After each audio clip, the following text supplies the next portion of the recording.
आज का यहाँ आकर के बैठके कर सकता है, यहाँ आकर के कार्यक्रम ले सकता है। यह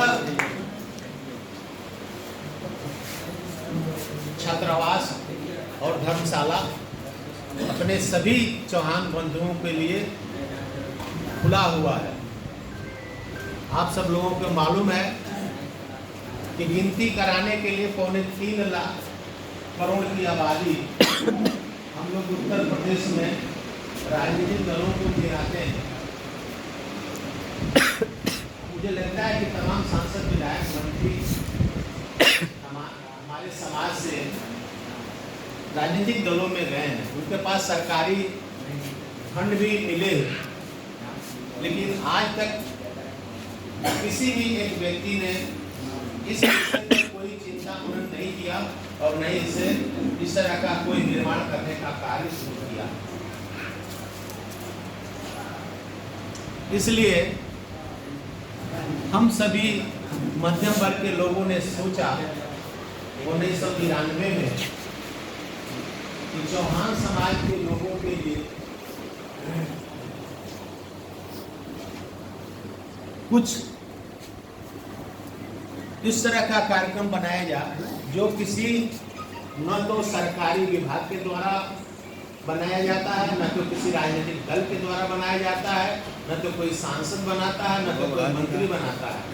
इसलिए हम मध्य वर्ग के लोग मिलकर इस छात्रावास और धर्मशाला का निर्माण कराए।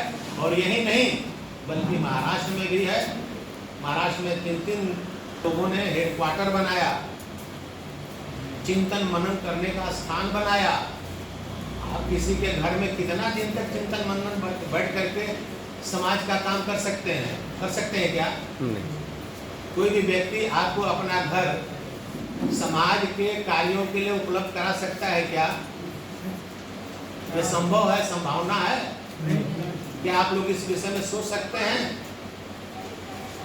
कल मेरी बात हो रही थी दिल्ली प्रदेश के अध्यक्ष कन्हैयालाल चौहान जी से।